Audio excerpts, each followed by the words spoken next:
우리에게 주신 거룩하신 하나님의 말씀이었습니다. 우리가 다른 사람을 판단하는 기준은 두 가지가 있습니다. 내가 직접 보고 판단하는 것과 간접적으로 판단하는 것 두 가지가 있죠. 간접적으로 다른 사람을 판단하는 것은 이 사람에 대해서 누군가로부터 들은 말을 통해서 판단하는 것이나 아니면 이 사람 주변에 있는 그 주변 사람들을 보고 그 사람 가까이에 있는 사람들을 보고 판단하는 것이에요. 부모나 배우자나 형제와 같은 가족이나 가까이에 있는 그 주변의 친구를 보면 그 사람의 인간 됨됨이를 어느 정도 파악할 수가 있잖아요. 가장 가까운 가족끼리는 당연히 비슷한 가치관이나 삶의 방식을 공유할 것이고요. 또 끼리끼리 논다, 유유상종 이런 말처럼 사람은 자신과 비슷한 사람이나 공통점이 있는 사람들과 어울리기 마련이기 때문에 그 친구들과 같이 주변에 있는 사람들을 보게 되면 그 사람이 어떤 사람인지 대략적으로 알 수가 있죠.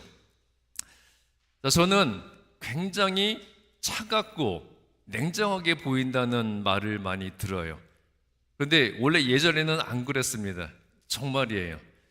제가 어릴 때는 항상 웃는 얼굴이라서 별명도 싱글벙글쇼, 스마일 이렇게 웃는 얼굴에 관련된 별명이 많았는데 어른이 된 후에 어느 순간부터 차가운 인상으로 바뀌게 된 것 같아요.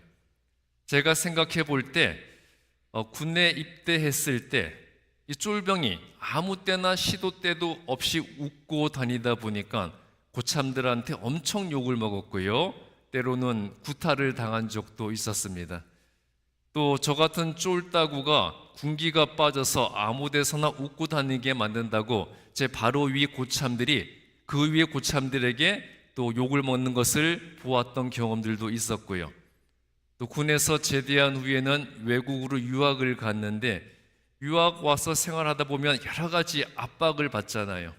경제적 압박도 받고 학업에서 오는 스트레스, 그런 각종 압박을 받는 과정을 통해서 자연스럽게 제 얼굴에서 웃음을 잃어버린 것이 아닌가 그런 생각이 들더라고요. 그래서 이렇게 차갑고 냉정한 인상으로 보인다고 해서 이 결혼 전에 처가의 가족들에게도 좋은 인상을 주지 못했습니다. 아내의 할아버지, 할머니, 아내의 아버지, 어머니, 또 외삼촌, 외숙모님들, 이모, 이모부님들, 그런 어른들은 물론이고요. 아내의 사촌, 형제들까지 하나같이 저를 그렇게 싫어하더라고요. 그때 저에 대한 평가는 한결같았어요. 싸가지 없어 보인다. 재수없게 생겼다. 고생이라고는 한 번도 안 해본 놈 같다. 음흉한 놈 같다. 불순한 의도가 있는 놈 같다. 심지어 사돈의 8촌쯤 되는 거의 남이나 마찬가지죠. 그런 먼 친척까지도 굉장히 의심스러운 놈 같으니까 절대 결혼시키지 마세요. 그런 말을 했다고 하니까 말 다 한 거 아니겠습니까? 여러분들이 보셔도 제가 그렇게 불량스럽게 생겼습니까? 저는 그래도 아내의 나이 어른 젊은 사촌 형제들은 좀 더 객관적으로 선입관 없이 저를 대해줄 것이라고 생각을 했는데 어느 사촌 형제는 단 한마디의 말로 저를 평가했다고 그래요. 저거 이상한 놈 같아. 그랬다는 겁니다. 사방에 제 편은 아무도 없고요. 당연히 처가 어른들은 결혼을 결사 반대했습니다. 그렇지만 제 아내만은 제 내면에 심겨져 있는 이 거룩한 성품과 이 고매한 인격을 알아차리고 이 남자 아니면 죽음을 달라 결사적으로 항전을 했어요. 그러니까 딸이 또 손녀가 저랑 결혼을 안 하면 죽겠다는데 집을 나가서라도 결혼을 하겠다고 하니까 어쩔 수 없이 결혼을 허락하게 됐습니다. 그 후에 양가 어르신들 상견례를 하는데 물론 처가 어르신들은 그 상견례 자체도 싫어했어요. 그런데 딸이 결혼을 하겠다고 하니까 어쩔 수 없이 상견례를 나왔는데요. 처가 쪽에서는 부모님뿐만 아니라 다른 어르신들도 많이 나왔고, 그 처가 어르신들이 저희 부모님을 만나서 오랫동안 대화를 해보시더니 안심을 했다고 그러시더라고요. 저런 부모 밑에서 자랐다면 믿을 수 있겠다, 그런 말을 하셨다고 했습니다. 저는 저를 직접적으로 판단하는 것에 의해서는 제 입장에서는 다소 억울하게 부정적인 판단만을 받았지만, 그래도 제 부모님을 통해서 간접적으로 제대로 된 판단을 받을 수가 있었어요. 그러니까 처가 어른들은 제 부모님이라는 창문을 통해서 저를 더 정확하게 판단할 수가 있게 된 것이었죠. 자, 여러분, 우리가 믿는 하나님과 예수님은 눈에 보이지 않는 영적인 존재입니다. 그렇다면 그런 하나님과 예수님이 어떤 분이신지 어떻게 판단될 수 있을까요? 눈에 보이지 않는 하나님과 예수님, 어떤 분이신지 어떻게 판단될 수 있겠어요? 자, 우리는 이미 하나님을 믿고 예수님을 만난 사람들이기 때문에 내가 말씀과 기도를 통해서 나의 하나님, 나의 예수님이 어떤 분이시고 어떤 능력을 행하시고 나를 어떻게 구원하시고 도우시는지를 직접적으로 체험해서 알고 있습니다. 그렇지만 예수님을 믿지 않는 사람들은 보이지 않는 하나님과 예수님을 어떻게 판단하고 알 수가 있겠습니까? 어떻게 알 수 있겠어요? 바로 하나님과 예수님을 믿는 우리를 통해서 하나님과 예수님을 보게 되고 판단하게 되는 거죠. 그러므로 우리는 바로 나를 통해서 예수님을 보게 만드는 창문이 된다는 거예요. 나를 통해서 믿지 않는 자들이 예수님을 보게 만드는 창문이 된다는 겁니다. 자, 여러분은 여러분의 신앙과 믿음에 영향을 미친 사람들이 누가 있습니까? 누가 여러분들의 믿음과 신앙에 영향을 미치셨어요? 만일 내가 어머니 뱃속에서부터 교회를 다닌 모태신앙이라면 부모님에게 어떤 신앙의 영향을 받고 어떤 신앙의 유산을 물려받으셨습니까? 또 모태신앙이 아니라면 나에게 신앙적으로 영향을 미쳤던 신앙의 선배나 믿음의 어른들은 있으셨습니까? 예수님을 믿지 않다가 누구에 의해서 예수님을 믿게 되었고 누구를 보고서 예수님을 알게 되셨어요? 요즘에는 미국에 이민 오는 사람들이 많이 줄었죠. 그런데 예전에 한참 이민자들이 미국에 몰려올 때에는 공항에서 누가 픽업을 해 주었느냐에 따라서 그 사람의 이민 생활이 결정되었었죠. 공항에서 처음 만난 그 사람과 가까운 곳에서 살게 되고요, 그 사람과 비슷한 일을 하게 되고 그 사람의 자녀들과 같은 학교에 내 자녀를 보내게 되고, 그리고 가장 중요한 것은 같은 교회에 다니게 되었다는 거예요. 한국에서는 교회에 다녀보지 않은 사람이 훨씬 더 많지만 이 한인 이민 사회는 이 교회를 중심으로 커뮤니티가 형성이 되잖아요. 그런 특성으로 인해서 대개 어떤 이유에서든지 간에 교회를 다니고 있는 경우가 많았고요. 그래서 공항에서 나를 픽업해 준 사람과 같은 교회에 다니게 되고 그 사람의 신앙에 의해서 영향을 많이 받게 되었습니다. 미국의 한인 이민 사회에서 교민의 60-70%가 교회를 다닌다고 하고요. 그 사람들의 대부분은 공항에 자기를 처음 마중 나왔던 사람의 영향을 받아서 교회를 다니게 되었을 거예요. 그런데 슬픈 사실은 그렇게 교회에 다니는 사람이 많은데도 교회와 믿는 자들이 이 이민 사회에 긍정적인 영향보다는 부정적인 영향을 더 많이 미친다는 현실입니다. 이것은 무엇을 의미하는 거겠습니까? 결국 이민 사회에서 처음으로 교회를 다니게 된 사람들에게 처음으로 신앙에 영향을 미쳤던 사람들의 믿음이 올바른 믿음이 아니었다는 결론이 나오게 되는 거겠죠. 교회에는 나오게 만들었지만 나를 통해서 예수님의 모습을 제대로 보여주지 못하고 제대로 전해주지 못했다는 겁니다. 교회에 다니지 않던 사람을 교회에는 나오게 만들었어요. 이민 온 사람을. 그런데 그 사람에게 나를 통해서 예수님의 모습을 제대로 보여주지 못하고 제대로 전해주지 못했다는 증거가 된다는 겁니다. 예수님의 모습은요, 예수님을 믿는 사람들을 통해서 보여져야 돼요. 예수님을 믿지 않는 사람들이 누구를 통해서 예수님을 알게 되고 또 누구를 통해서 예수님을 믿게 되겠습니까? 누구를 통해서?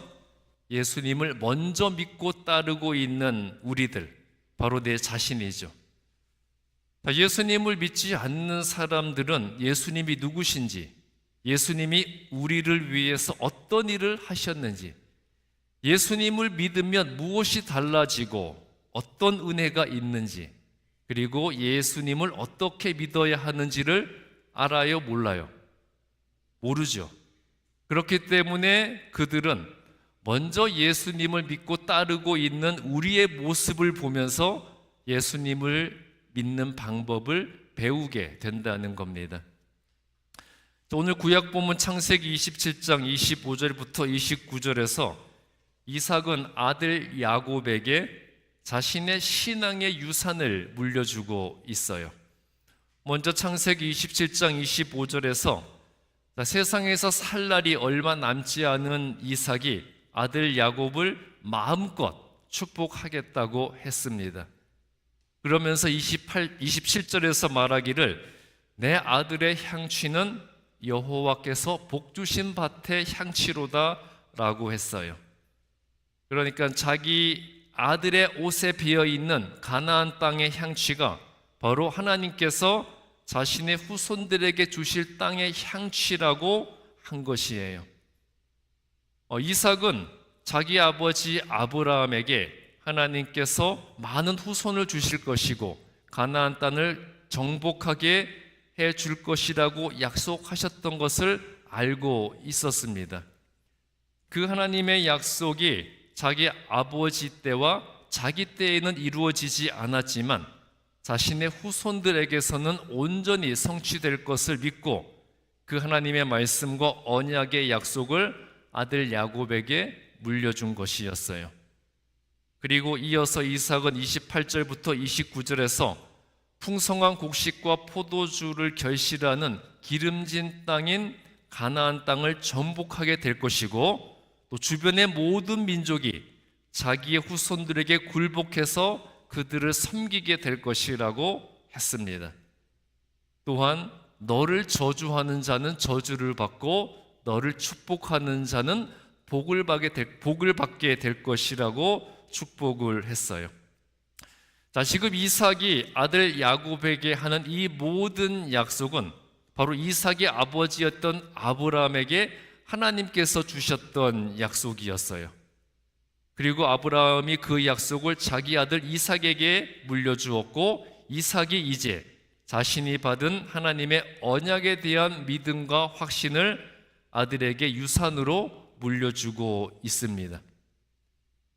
하나님께서는 아브라함에게 모든 민족을 위한 축복의 통로가 될 것이라고 하셨는데 모든 사람을 위한 축복의 대리자가 될 것이라는 그 언약의 말씀을 이삭이 자신의 아들에게 전해주고 있습니다. 이것은 아브라함의 하나님, 이삭의 하나님을 이제 누구의 하나님이 되도록 해주시겠다는 겁니까? 아브라함의 하나님, 이삭의 하나님을 이제 야곱의 하나님이 되실 수 있도록 여호와 하나님 신앙을 유산으로 상속해주고 있는 것이었어요. 야곱은 이렇게 이삭을 통해서 아버지 이삭의 하나님 그리고 조부 아브라함의 하나님을 보게 되었습니다. 아브라함과 이삭은 자기 후손들에게 자신들을 통해서 하나님을 보여주는 창문이 되었던 것이었어요. 아브라함과 이삭의 후손들은 자신들의 선조인 아브라함과 이삭을 통해서 하나님을 볼 수가 있었다는 것이죠. 자, 그리고 오늘 신약 본문 디모데후서 1장 1절부터 5절에서 바울은 자신의 영적 아들인 디모데를 영적으로 권면하고 있어요. 자, 디모데후서 1장 2절을 보면 바울이 디모데에게 어떻게 부르고 있습니까?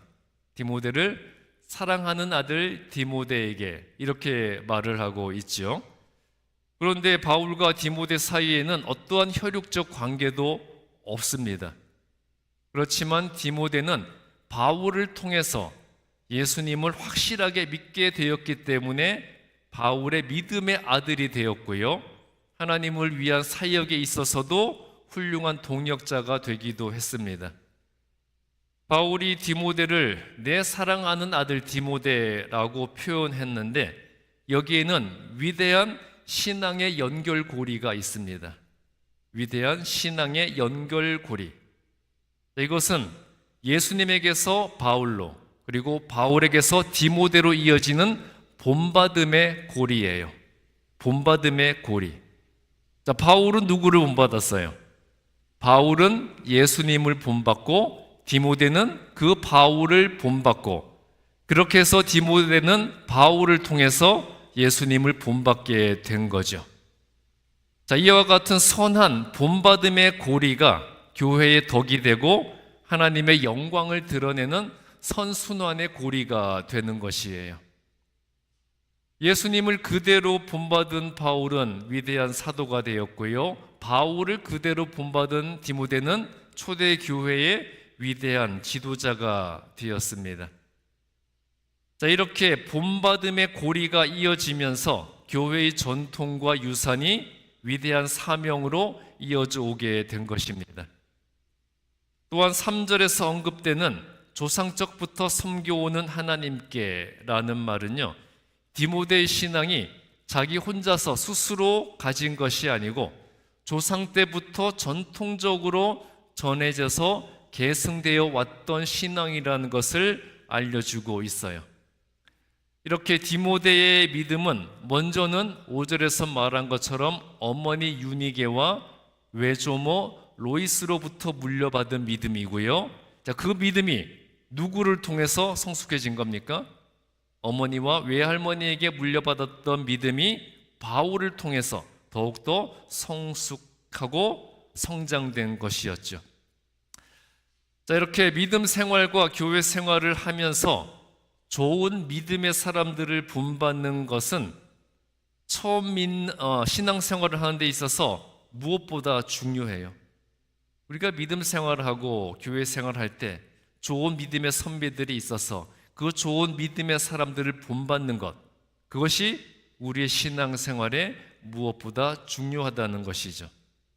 자, 그렇기 때문에 먼저 믿은 자 된 우리들이 처음 믿는 사람들에게 믿음의 본을 보이고 본받을 만한 귀한 믿음의 선배가 되어야 한다는 겁니다. 내가 처음 믿는 사람들에게 믿음의 본을 보이는 자, 그리고 본받을 만한, 믿음을 본받을 만한 귀한 신앙의 선배가 되어야 한다는 거죠. 자, 요한복음 14장을 보면 예수님의 제자 빌립이 예수님께 이렇게 말을 해요. 주님, 우리가 하나님을 볼 수가 없으니 하나님이 어떤 분이신지를 우리에게 보여주십시오. 우리가 하나님을 볼 수 있어서 하나님이 어떤 분이신가를 알 수 있다면 좋겠습니다. 하나님을 보여달라고 빌립이 예수님께 요청을 한 거예요. 자, 이때 예수님께서 어떻게 대답을 하셨습니까? 빌립아, 내가 이렇게 오랫동안 너희와 함께 있었는데 너가 나를 알지 못하느냐? 나를 본 자는 보이지 않는 하나님 아버지를 이미 본 것이다. 자, 그렇게 말씀을 하셨죠. 하나님의 사랑과 자비와 긍휼하심, 그리고 예수님의 사랑과 자비와 긍휼하심, 그리고 예수님의 성품과 인격이 곧 하나님의 사랑이고 하나님의 성품이고 하나님의 인격이라는 거죠. 성경은 예수님의 사랑을 통해서 하나님의 사랑을 보여주고 있어요. 예수님의 섬김과 희생을 통해 우리를 향한 하나님의 은혜를 깨닫게 해주고요. 또 예수님의 능력을 통해서 살아계신 하나님의 전능하신 능력을 확인할 수가 있습니다. 자, 이렇게 예수님의 삶을 통해서 우리는 하나님을 볼 수 있기 때문에 예수님의 삶은 우리에게 하나님을 볼 수 있는 창문이 되는 거예요. 그렇기 때문에 예수 믿는 내가 살아가는 삶의 모습이 예수님을 보게 만드는 창문이 되어야 하는 겁니다. 예수 믿는 자로서 살아가는 내 삶의 모습이 다른 사람으로 하여금 예수님을 볼 수 있도록 만드는 창문이 되어야 한다는 거죠.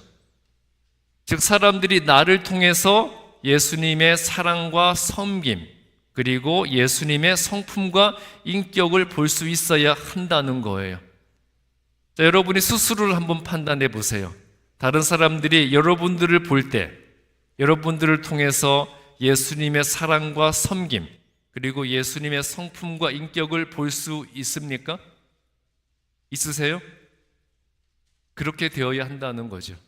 그것이 진정한 그리스도인이자 하나님의 사람의 모습이어야 하는 거예요. 자, 여러분, 예수님을 믿는 사람들은 그리스도화 되어야 합니다. 어떻게 되어야 된다고요? 그리스도화. 자, 이게 무슨 뜻입니까? 그리스도처럼 되어야 한다는 거죠. 자, 예수 믿는 우리가 그리스도가 될 수는 없어요. 그리스도가 될 수는 없지만 그리스도화 되어야 돼요. 내가 그리스도처럼 되지 않으면 온전한 믿음의 본을 보일 수가 없기 때문이죠. 내가 그리스도화 되는 것 없이 예수님에 대해 온전히 보여줄 수가 없습니다. 왜냐하면 예수님은 말로써 혹은 지식으로서 전해줄 수 있는 분이 아니기 때문이죠. 그래서 그리스도인이 그리스도인답게 제대로 살지 못하면서 예수 믿는다고 하면서 예수 믿는 자답게 살지 못하면서 아무리 좋은 성경 말씀을 전해주고 기도를 해준다고 해서 그것이 진정한 복음이 될 수가 있겠습니까? 내가 예수 믿는다고 하지만 그리스도인답게 살지 못하는데 그런 내가 예수님의 말씀을 전해주면 상대방이 뭐라고 그러겠습니까? 너나 잘해. 그렇게 되는 거잖아요. 자, 여러분, 믿지 않는 자들과 믿음의 확신이 없는 사람들, 그리고 처음 믿는 사람에게 본받을 수 있는 믿음의 본이 되고 믿음의 선배들이 되시기 바랍니다. 바로 그것이 축복의 통로로 사는 비결이에요. 자, 교회에서 상처를 받고 교회를 떠나는 사람들이 많죠. 또 교회를 비판하는 사람들도 많습니다.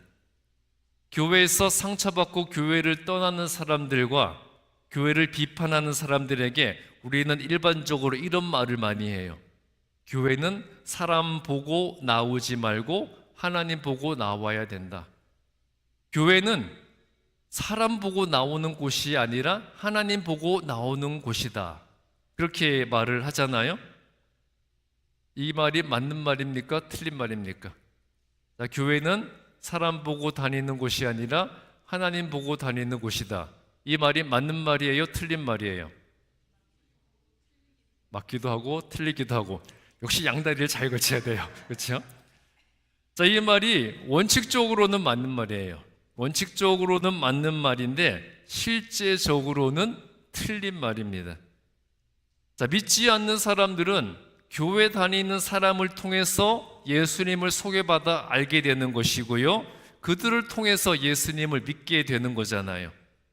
그렇기 때문에 먼저 믿는 우리들은 믿지 않는 사람들에게 나를 통해서 예수님의 모습을 보여주는 창문이 되는 거예요. 먼저 믿은 우리가 믿지 않는 자들에게 나를 통해 예수님의 모습을 보여주는 창문이 된다는 거죠. 왜냐하면 나를 통해서, 나를 보고 교회가 어떤 곳인지 판단하게 되고요.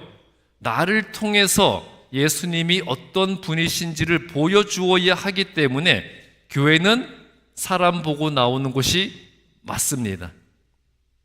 다른 사람들이 나 때문에 예수를 잘 믿을 수도 있고요.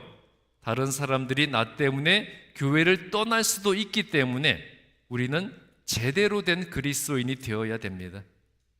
진정한 하나님의 사람이 되어야 한다는 거죠. 그러므로 먼저 믿은 우리가 예수님의 모습을 보여줄 수 있는 그리스도의 향기가 되고 하나님을 보여주는, 하나님을 보는 창문이 되어야 한다는 거예요. 여러분, 우리는요, 나와 같이 있으면 복 받을 것 같은 사람이 되어야 돼요. 저 사람과 같이 있으면 나도 덩달아서 하나님께 복을 받고 나도 저 사람 따라서 천국 갈 것 같은 사람이 되어야 한다는 거죠. 결코 우리는 나와 같이 있으면 벌 받을 것 같은 사람이 되어서는 안 돼요. 저 사람이랑 같이 있으면 나까지 덩달아 하나님께 벌을 받고 저 사람을 따라가면 자동으로 지옥 갈 것 같은 그런 사람이 되어서는 안 된다는 겁니다. 자, 여러분 어떤 사람이십니까? 다른 사람들이 나를 볼 때 나와 함께 있으면 나 때문에 복을 받게 될 것 같아요? 아니면 나 때문에 벌을 받게 될 것 같아요? 자, 여러분은 어떤 사람이십니까? 대답들이 없으시네요. 그럼 어떤 사람이 되어야 되겠어요?